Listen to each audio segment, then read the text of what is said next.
स्वागत और बहुत अभिनंदन आप सभी का दृष्टि की इस पीसीएस सेगमेंट के अंदर। दोस्तों मैं डॉक्टर अजय सिंह और आप और हम आज इसलिए आमने सामने हुए हैं कि मेरे पास में आज एक पेपर है जो बीपीएससी बिहार लोक सेवा आयोग ने 64वीं बीपीएससी के अंदर प्रारंभिक परीक्षा के अंदर लिया गया था,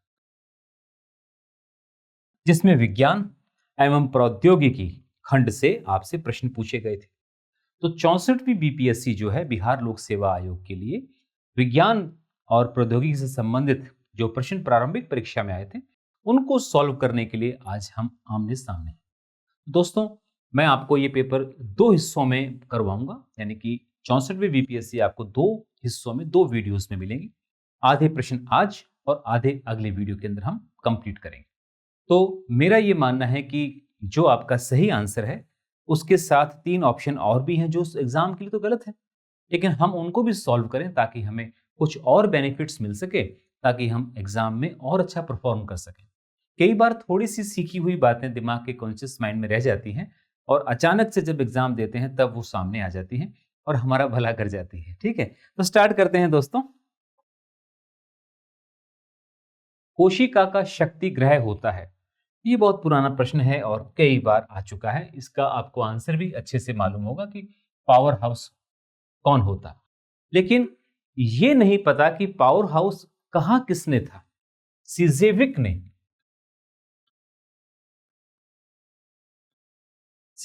ने इसे शक्ति ग्रह कहा। इसे शक्ति ग्रह क्यों कहा जाता है? देखो आंसर तो सबको पता है कि इसका नाम माइटोकॉन्ड्रिया है। आंसर यही है इसका। इसको हिंदी में बोलते हैं सूत्र कणिका।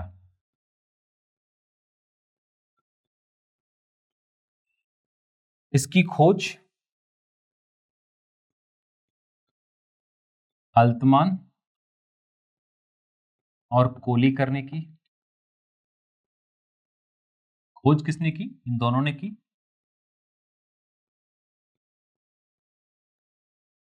लेकिन इसका जो नाम था, नाम रखा था सी बेंडा ने।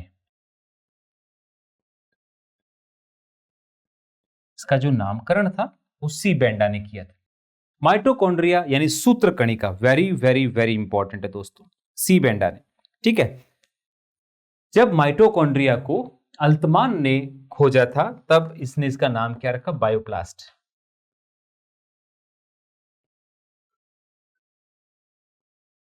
बायोप्लास्ट नाम रखा इसका। अब ये क्यों कहलाती है माइटोकॉन्ड्रिया? एक्चुअल में अगली स्लाइड पे हम देखते हैं। माइटोकॉन्ड्रिया जो है दोस्तों, ये एक डबल मेम्ब्रेन जूते की आकार की संरचना वाली एक संरचना है और इसके अंदर ये उंगली की आकार की क्रिस्टल्स पाई जाती हैं, जिसके अंदर आपके F1 पार्टिकल्स और उस पर ऑक्सीसोम और उसके ऊपर फास्फोरिलीकरण वाले सभी एंजाइमों का जमावड़ा होता है। इसके अंदर वायवीय श्वसन यानी कि एरोबिक रेस्पिरेशन या ऑक्सीश्वसन की क्रिया होती है, जिसके दौरान जो ग्लूकोज है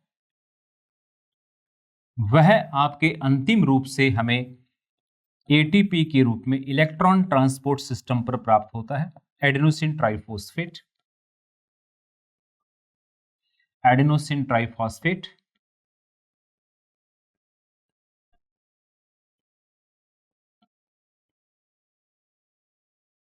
इसे बोलते हैं ऊर्जा की मुद्रा।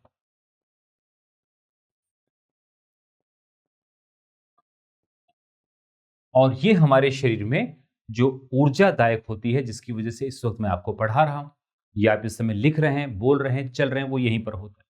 और चूंकि ऊर्जा की मुद्रा है इसीलिए इसको ऊर्जा का शक्ति ग्रह या power house of the cell भी कहा जाता है, कोशिका का शक्ति ग्रह कहते हैं। ये आपको थोड़ा सा देखना पड़ेगा दोस्तों इसके साथ में। फिर हमारे पास में और भी चीजें हैं, उसमें एक चीज आपके पास ये है कोशिका भित्ति। ये पादप कोशिका में पाई जाती है, प्लांट सेल में। और जब आपका कोशिका विभाजन हो रहा होता है तो उस समय जो टीलोफेज अवस्था है, कोशिका विभाजन के समय एक अवस्था आती है टीलोफेज।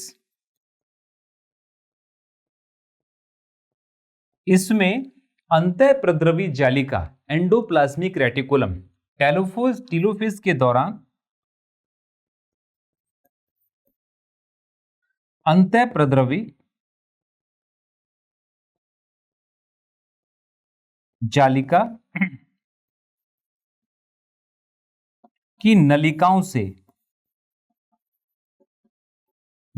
से इसका निर्माण होता है। ध्यान दीजिए, पादपों के अंदर ये सेलुलोज की बनी होती है और जब ये कोशिका भित्ति बनती है तो सबसे पहले मिडल लेमिला बनता है, मध्य पटल बनता है, जो कि आपका कैल्शियम पैक्टेट का बना हुआ होता है और पहले निर्माण भी उसी का होता है, जिसको विस्तार पूर्वक हम क्लास में देखेंगे। तो इतना देख लीजिए कि ये कोशिका भित्ति जो है पादपों के अंदर किसकी बनी होती है, सेलुलोज की बनी होती है, और बाकी जीवों के अंदर किस किस की बनी होती है, जैसे कवक में किसकी बनी है, बैक्टीरिया में किसकी बनी है, ये हम क्लास के दौरान देखेंगे। प्लस राइबोसोम जो होते हैं ये हमारे शरीर में प्रोटीन निर्माण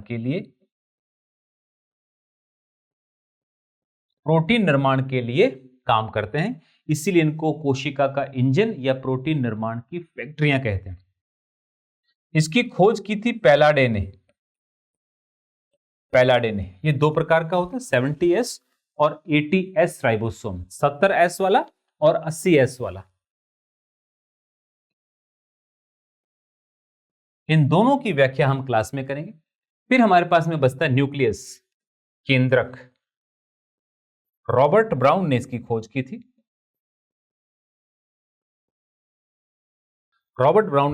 की थी।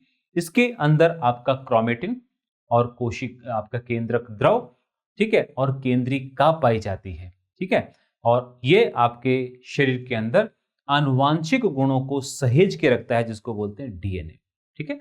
उस आपके जो गुणसूत्र हैं वो एक्चुअल में क्रोमेटिन के रूप में है। जब वो कोशिका विभाजन के समय आएंगे तो छोटे और मोटे हो जाएंगे, तब उनको गुणसूत्र कहेंगे, और गुणसूत्र जो है वो डीएनए के बने हुए होते हैं, और डीएनए के ऊपर पाए जाते हैं जीन, यानी आपके क्रोमोसोम्स पाए जाते हैं, जीन पाए जाते हैं, जो कि आपका डीएनए का जो सेगमेंट है उसके साथ जुड़ करके किसी विशेष प्रकार की प्रोटीन का निर्माण करवाते हैं। तो जीन किस पे पाए जाते हैं, गुणसूत्रों पर पाए जाते हैं। गुणसूत्र किसके बने होते हैं, डीएनए के बने होते हैं। अब डीएनए की खोज किसने की, मॉडल किसने दिया, ये अलग क्वेश्चन है जिसको हम कहीं और पर करेंगे, लेकिन इसका सही आंसर क्या होगा दोस्तों, माइटोकॉन्ड्रिया।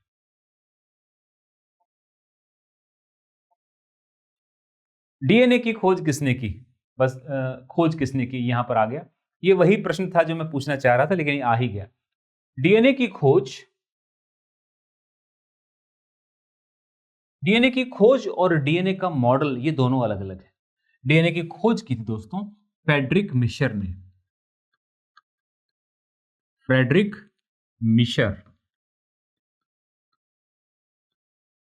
मिशर ने खोज की थी। तो इसका मतलब यहां तो फ्रेडरिक मिशर है ही नहीं, तो आंसर क्या हो जाएगा आपका, कोई नहीं आंसर होगा इसके अंदर। अब बाकी जो बचे हुए हैं उनको देख लेते हैं। जेम्स वॉटसन और फ्रांसिस क्रिक, इन दोनों ने डीएनए का डबल हेलिक्स मॉडल दिया, यानी कि डबल हेलिक्स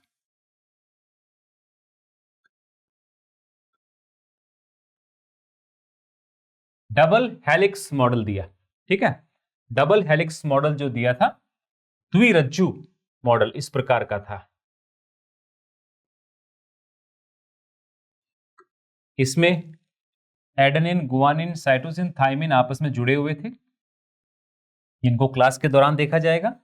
और एक जो ट्विस्ट था वो आपका 34 एंगस्ट्रॉम का था, और एक ट्विस्ट के अंदर 10 न्यूक्लियोटाइड्स थे।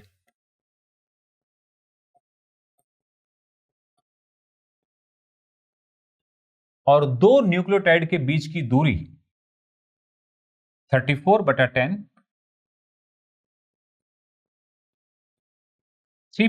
एंगस्ट्रॉम। क्योंकि ये गोल गोल घूम रहा है तो इसका डायमीटर भी होगा, तो डायमीटर जो है इसका इस प्रकार से व्यास वो 20 एंगस्ट्रॉम का हो। ये खोज इन्होंने 1953 में की थी और इनको नोबेल प्राइज मिला था 1963 में। एक व्यक्ति इनके साथ और जुड़ गया था नोबेल प्राइज में इसके साथ, वो था विल्किंस। विल्किंस ने डीएनए डिफ्रैक्शन के मेथड द्वारा डीएनए का अध्ययन किया था। डीएनए डिफ्रैक्शन मेथड के द्वारा वो एक्सरे पर आधारित था, X ray diffraction method of DNA. तो ये विल्किंस भी इनके साथ में तीसरे व्यक्ति थे जिन्होंने नोबेल प्राइज के अंदर अपना शेयर लिया और 1963 में मिला था। ग्रेगर जॉन मेंडल, इनकी बात करें तो इन्होंने आनुवांशिकता के 3 नियम लिखे।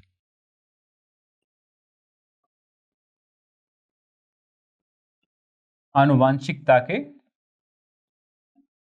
नियम 1822 से लेकर के 1884 तक का इनका कार्यकाल था और 60 के दशक में इन्होंने अपनी खोज को ब्रून के एक लेख के अंदर प्रदर्शित किया और बताया कि कोई कारक है जो एक पीढ़ी से दूसरी पीढ़ी में जाता है। इन्होंने जीन का नाम नहीं दिया था, उसका नाम रखा था कारक। जीन को क्या बोला था? कारक। और जीन, उस कारक का नाम जीन रखा जोहानसन ने 1909 के अंदर। इसने क्या रखा? मेंडल ने जिसे कहा कि कोई कारक है जो एक पीढ़ी से दूसरी पीढ़ी में जा रहा है, उस कारक का नाम जीन है। ये किसने बताया? जोहानसन ने बताया। ठीक है, 1909 के अंदर। एक और हरगोविंद खुराना, भारतीय मूल के अमेरिकी नागरिक, इन्होंने प्रयोगशाला में कृत्रिम जीन, सिंथेटिक जीन बनाया। ठीक है, और इस जीन के लिए पहली बार उन्होंने ट्रिपलेट बनाया जो कि किसी विशेष प्रोटीन के संश्लेषण के लिए सहायक होता है। इनके साथ 2 व्यक्ति और थे, एक का नाम था निरेनबर्ग और एक का नाम था जॉन मथाई। इन तीनों व्यक्तियों को 1968 में नोबेल प्राइज दिया गया। कृत्रिम जीन या संश्लेषित जीन या आपका संश्लेषित कोडोन बनाने के लिए, वो कोडोन किसी विशेष प्रोटीन के लिए निर्देश जारी करता, उसके लिए ये आपको इनको प्राइज मिला गया। तो लेकिन इस प्रश्न का जो सही आंसर था वो ई है, यानी कि इसमें से कोई नहीं है। खोज फ्रेडरिक मिशर ने की थी। किसकी? डीएनए की। एड्स निम्न कारणों में से किसके द्वारा होता है? एड्स का पूरा नाम होता है acquired immuno deficiency virus. Acquired immuno deficiency virus, यानी एक्वायर्ड का मतलब होता है जन्म के बाद अर्जित, इम्यूनो का मतलब होता है प्रतिरक्षा, इसको बोलते हैं अर्जित, इसको बोलते हैं प्रतिरक्षा। डेफिशिएंसी का मतलब होता है कमी, और सिंड्रोम का मतलब होता है रोगों का समूह। जब जन्म के बाद अगर आपकी प्रतिरक्षा प्रणाली में कमी हो जाती है तो रोगों के बड़े समूह में से एक रोग आता है और आपको अपने साथ ले जाता है। यह एड्स की बात है। एड्स का वायरस होता है HIV virus, human immuno deficiency virus.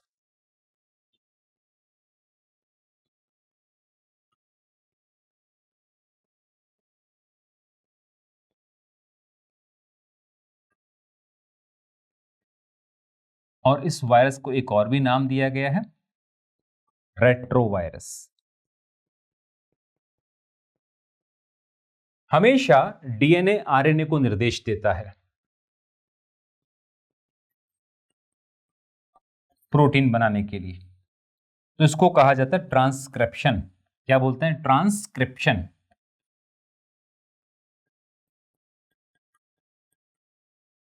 ये काम कौन करेगा? डीएनए करेगा। किसके साथ? आरएनए। लेकिन जब आरएनए डीएनए से ये काम करवाना चालू कर दे तो उसको बोलते हैं रिवर्स ट्रांसक्रिप्शन।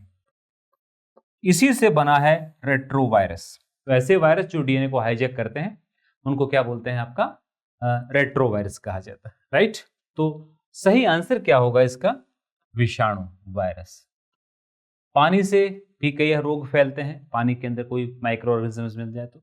जीवाणुओं से कई रोग फैलते हैं, फफूंद यानी कि फंगस, इससे भी कई प्रकार के रोग आपके फैलते हैं। लेकिन यहां इसीलिए एड्स की दवाइयों को क्या कहा जाता है? एंटी रेट्रोवायरल दवाइयां या एंटी रेट्रोवायरल थेरेपी, ठीक है ना। और इसकी दवाइयां जो होती हैं वो आपके कई प्रकार की होती हैं जो आपको क्लास में बताई जाएंगी। इलेक्ट्रोएन्सेफेलोग्राम ईईजी किससे निम्न में से किसकी निगरानी के लिए उपयोग किया जाता है? एक्चुअली दोस्तों ये मस्तिष्क के लिए काम में लिया जाता है। मस्तिष्क में जो विद्युत तरंगें होती हैं, विद्युत तरंगों का चित्रण, तरंगों का चित्रण प्राप्त करने के लिए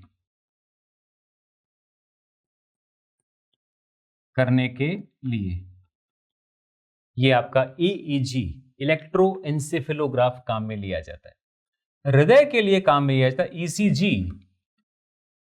इलेक्ट्रोकार्डियोग्राम।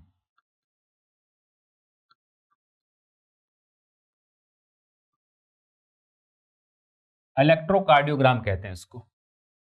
लीवर के लिए एक विशेष टेस्ट को आयोजित करवाया जाता है जो बताता है कि आपके लीवर के अंदर इस प्रकार का कोई भी जो है काम चल रहा है, उसको सीरम एल्ब्यूमिन टेस्ट कहा जाता है। सीरम एल्ब्यूमिन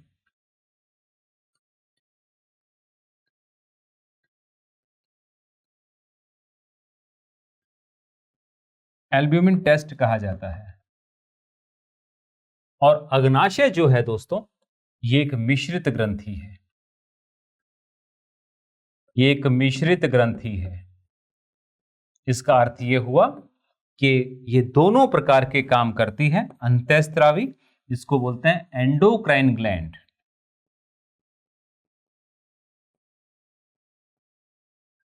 और exocrine gland. Exocrine gland, endocrine gland से हमेशा निकलते हैं हार्मोन्स, और एक्सोक्राइन ग्लैंड से हमेशा निकलते हैं एंजाइम्स। बाकी इन दोनों को कैसे होता है क्या नहीं, हार्मोन सिस्टम के अंदर हम क्लास के अंदर पढ़ेंगे, ठीक है। तो अग्नाशय जो होती है, पैनक्रियाज जिसे बोलते हैं, ये एक मिश्रित ग्रंथि होती है। एंडोक्राइन ग्लैंड के रूप में ये 2% होती है और 98% के रूप में होती है ये एक्सोक्राइन ग्लैंड, बाहरी स्रावी ग्रंथियों के रूप। तो सही आंसर इस ईईजी का क्या था? मस्तिष्क था। मानव शरीर में होता है क्या?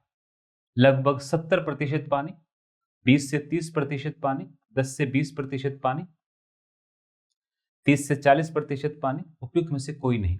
इसका सही आंसर जो है दोस्तों ये होता है पानी। मस्तिष्क में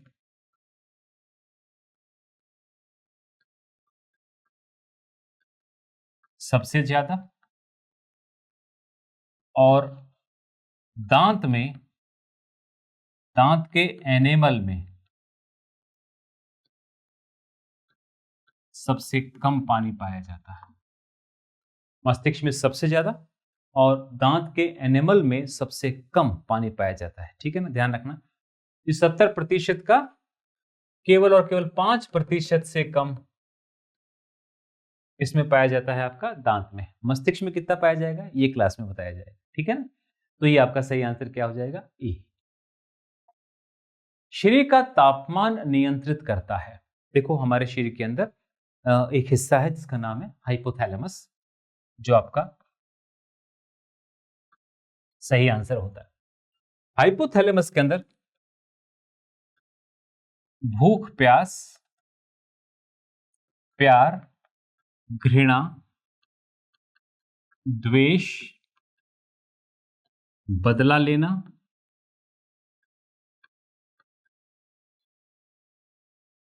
शरीर का तापमान तो हो ही गया, सबसे इंपॉर्टेंट तो वही हो गया, आदि के केंद्र भी पाए जाते हैं। आदि के केंद्र भी पाए जाते हैं हाइपोथैलेमस में। ये मस्तिष्क का ही हिस्सा है और इसी हाइपोथैलेमस को मास्टर ग्लैंड, हेडमास्टर ग्लैंड कहा जाता है।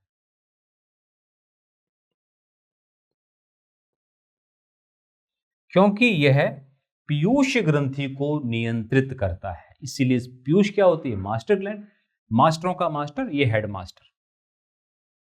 थैलेमस, थैलेमस जो होता है दोस्तों, ये भी आपका हिस्सा एक्चुअल में क्या है कि ये दोनों ही हाइपोथैलेमस और थैलेमस डाइएन्सेफेलॉन के पार्ट होते हैं, जो मस्तिष्क का हिस्सा है, जो अग्र मस्तिष्क में पाया जाता है। अग्र मस्तिष्क में सेरेब्रम और डाइएन्सेफेलॉन पाए जाते हैं, और डाइएन्सेफेलॉन के दो भाग हैं, पहला है आपका थैलेमस और दूसरा है हाइपोथैलेमस। इसमें ठंडा तथा गर्म महसूस करने के केंद्र पाए जाते हैं, और बिना चोट के दर्द, बिना चोट के दर्द के केंद्र पाए जाते हैं, इसमें पाए जाते हैं। सेरिबेलम हमारे शरीर का गायरोस्कोप कहलाती है, शरीर में संतुलन के केंद्र, संतुलन के केंद्र पाए जाते हैं, और यहीं पर हमारे शरीर की ऐच्छिक क्रियाओं के केंद्र पाए जाते हैं। ऐच्छिक क्रियाओं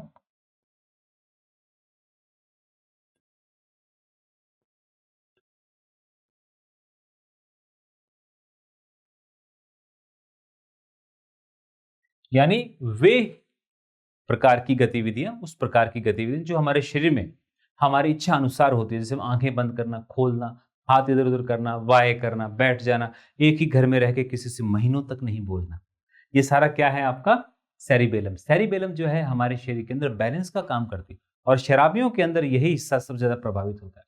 मेडुला, इसका पूरा नाम होता है मेडुला ऑब्लंगाटा। इसमें 13 घाटा गाना था ना, वो मेडुला ऑब्लंगाटा। इसके अंदर उल्टी, खांसना, छींकना,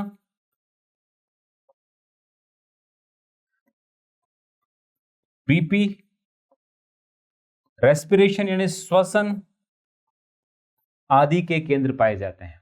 और इसमें शरीर के अनैच्छिक क्रियाएं, इसमें तो थी ऐच्छिक, इसमें अनैच्छिक, यानी जिन पर हमारे शरीर का कोई कंट्रोल नहीं होता, जैसे पाचन की क्रिया चल रही है, रुधिर परिसंचरण है, हृदय का धड़कन है, तो ये सारा जो है आपका इसी प्रकार का होता है। मान लीजिए भगवान ने इसीलिए तो रखा है कि हृदय की धड़कन का जो अनैच्छिक बना दो, वरना कभी कोई व्यक्ति कह देता जब उनका नया नया संधि विच्छेद हो कि चाओ मैं तुमसे बात नहीं करता, मैं अपने हृदय की धड़कन को आधे घंटे के लिए रोक लूंगा, अच्छी क्रिया होती तो वो बावड़ा उसको रोक लेता और मर जाता। इसलिए भगवान ने सोचा कि ये वाला रिमोट कंट्रोल उसको देना ही नहीं है, इसलिए उस रिमोट कंट्रोल को अपने पास रख लिया, अनैच्छिक पे डाल दिया उसको। ठीक है, तो सही आंसर क्या होगा था आपके लिए? ये हाइपोथैलेमस। इसका और विस्तार पूर्वक जो अलग तरीके से मैंने बता रखा है 65वीं बीपीएससी वाले सेगमेंट के अंदर आप जरूर देखिएगा, उस वीडियो के अंदर भी आपको मिलेगा ये। नेक्स्ट, निम्न तत्वों में से किसमें न्यूट्रॉन नहीं होता है? देखो दोस्तों, कोई भी परमाणु है उसको हम ऐसे दर्शाते हैं, नीचे होता है आपका Z और ऊपर होता है A। Z होता है परमाणु क्रमांक संख्या,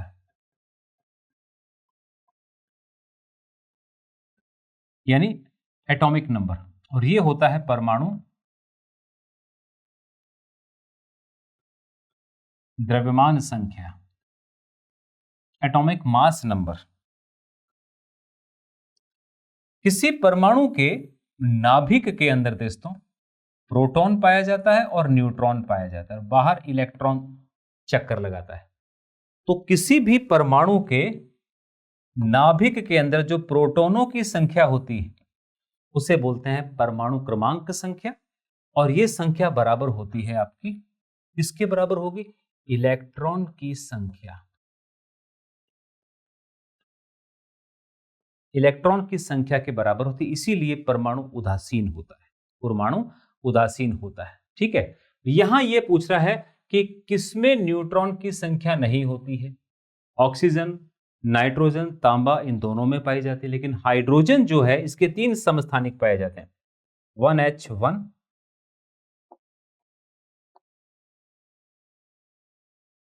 1H1, 1H2 और 1H3। यह है प्रोटियम, ड्यूटीरियम, ड्यूटीरियम और ट्राइटियम।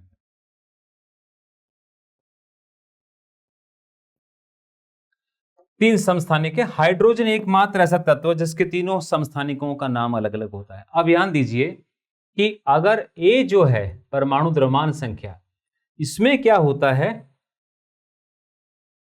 प्रोटॉन और न्यूट्रॉन दोनों की संख्या शामिल होती है। प्रोटॉन और न्यूट्रॉन दोनों की जो संख्या है उसको जोड़ करके हम क्या बनाते हैं, परमाणु द्रव्यमान संख्या। तो अगर मान लीजिए ए में से जेड माइनस कर दिया जाए तो न्यूट्रॉन की संख्या आ जाएगी। तो ये क्या है, परमाणु क्रमांक संख्या है, ये ऊपर वाली परमाणु द्रव्यमान संख्या है। तो 1 माइनस 1 बराबर 0। इसीलिए हाइड्रोजन के परमाणु के अंदर न्यूट्रॉन की संख्या नहीं पाई जाती। इसमें देखेंगे तो न्यूट्रॉन 1 आएगा, इसमें देखेंगे तो न्यूट्रॉन 2 आएंगे। 3 में से 1 गया 2। चूंकि हमें इसी से काम है तो आपका आंसर क्या हो जाएगा दोस्तों, सी हो जाएगा। Very important. निम्न में से किसका पीएच मान 7 है? ठीक है ना। अब ध्यान दीजिए, सोरेंसन ने एक स्केल बनाई थी 1909 में, जब जोहानसन ने जीन नामकरण किया था। इसमें 0 से लेके 14 तक के अंक पाए जाते हैं और अंक 7 जो होता है वो उदासीन होता है। तो उदासीन के अंदर जो आपका पीएच मान 7 होता है वो शुद्ध जल आता है इसके अंदर, उदासीन विलयन आते हैं, ये दोनों आ रहे हैं, इसका मतलब 1 से ज्यादा है माहौल। तो आपका आंसर क्या हो जाएगा, उपयुक्त में से 1 से अधिक आते हैं, क्योंकि दोनों आ रहे हैं उसके अंदर। तो ये आपका आंसर सही हो जाएगा, ई सही हो जाएगा। ट्राइग्लिसराइड क्या होते हैं? जो वसा होती है दोस्तों, वसा का एक अणु 2 भागों में बटा होता है। 3 अणु जो है उसमें आपके किसके होते हैं, ग्लिसरॉल के, सॉरी एक अणु होता है उसमें ग्लिसरॉल का, और 3 अणु होते हैं वसीय अम्ल के, वसीय अम्ल फैटी एसिड्स के। 3 होने के कारण उसको बोलते हैं ट्राइग्लिसराइड्स। साथ में ग्लिसरॉल लगा, ट्राइग्लिसराइड किसके लिए लगा हुआ है, ये वसा के लिए काम आ रहा है। प्रोटीन किसका बना होता है, अमीनो अम्लों का। ये एक्चुअल में वसा का सरल रूप है, वसा का कॉम्प्लेक्स फॉर्म है और ये उसका सरल रूप है। पाचन के अंदर इसी प्रकार से जो है दोनों में टूटता है ये, और लिम्फ के अंदर मिल जाते हैं, वसीय अम्ल और ग्लिसरॉल लिम्फ लसिका तंत्र में मिल जाते हैं। पाचन में पढ़ेंगे। प्रोटीन अमीनो अम्लों में टूटता है, कार्बोहाइड्रेट्स ग्लूकोज में टूटता है और पाचन हो जाता है। खनिज जो है वो मेटाबॉलिज्म दर्शाते हैं। ठीक है ना। तो सही आंसर क्या हुआ इसका, वसा। ट्राइग्लिसराइड क्या होता है, वसा। और साबुन जो होते हैं वह ट्राइग्लिसराइड के सोडियम और पोटेशियम लवण होते हैं, उनको साबुन कहते हैं। तो साबुन क्या होते हैं, सोडियम और पोटेशियम साबुन ट्राइग्लिसराइड के सोडियम और पोटेशियम लवण होते हैं। ठीक है, ध्यान रखिए। सोडियम वाला जो होता है कपड़े धोने के लिए और पोटेशियम वाला जो होता है नहाने के लिए। ग्रीन हाउस गैसों में मुख्य घटक क्या होगा? इसको आप ट्राइग्लिसराइड वाले को एक बार अच्छे से देख लीजिए, क्योंकि ये कई बार प्रश्न जो है वो आपका इस प्रकार से आता ही आता है। ठीक है, तो वसा हो गया वो आपका। उसके बाद में आपका ध्यान रखिए नेक्स्ट प्रश्न, ग्रीन हाउस गैसों में मुख्य घटक कौन सा होता है? ग्रीन हाउस गैसों में सबसे ज्यादा 60% जल वाष्प होता है, और पहली सबसे ज्यादा वाली गैस होती है कार्बन डाइऑक्साइड, तीसरी होती है मेथेन, फिर इसके साथ में नाइट्रस ऑक्साइड वगैरह भी हो सकते हैं। तो यहां पर कम से कम ये 2 तो हमें दिख ही रहे हैं, तो इसका मतलब उपरोक्त में से 1 से अधिक है। ये इसका सही आंसर हो जाएगा। ठीक है, ध्यान रखिए, जो समुद्र की तलहटी पर जमी हुई पड़ी है मेथेन गैस, उसको बोलते हैं क्लैथरेट, और ये अगली सदी का ईंधन होगा। जब हमारे पास में फॉसिल फ्यूल्स या जीवाश्म ईंधन नहीं होंगे। आवृत्ति को किसमें मापा जाता है? वेरी इंपॉर्टेंट दोस्तों फिजिक्स में। यह प्रश्न मैंने आपको 65वीं बीपीएससी के अंदर भी बता रखा है, जो है आपका ये हर्ट्स में मापा जाता है। हर्ट्स यानी प्रति सेकंड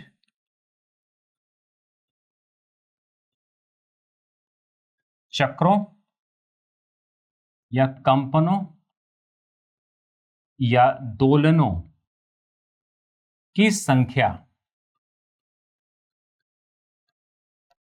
आवृत्ति कहलाती है और इसका मात्रक क्या होता है?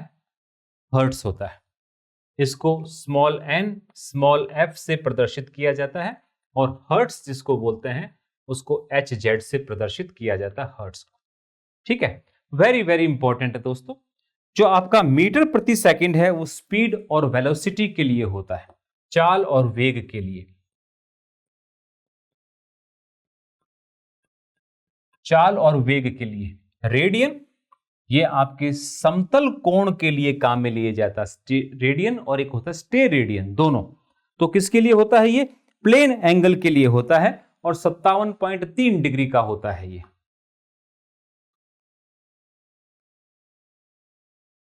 प्लेन एंगल के लिए काम में लिया जाता है, 57.3 डिग्री का एक होता है ये रेडियन। वाट, वाट जो होता है दोस्तों ये विद्युत शक्ति का मात्रक है, जिसको P से प्रदर्शित करते हैं, और ये होती है किसी परिपथ में बहने वाली धारा और वोल्टेज के मल्टीप्लिकेशन के बराबर।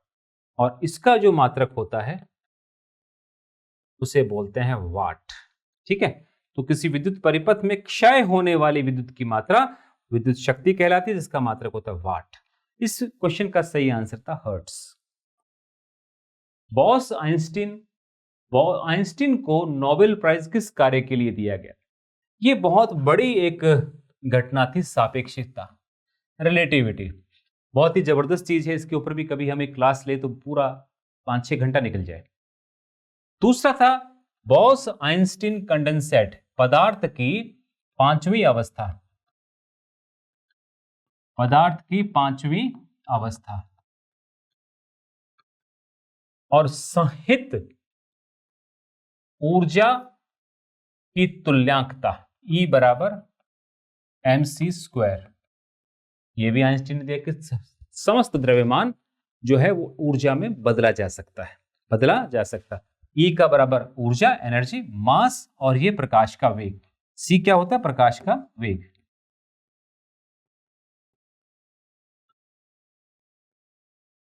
M क्या है? द्रव्यमान। इनमें से किसी के लिए उन्हें नोबेल प्राइज नहीं दिया गया, उनको नोबेल प्राइज दिया गया प्रकाश वैद्युत प्रभाव के लिए।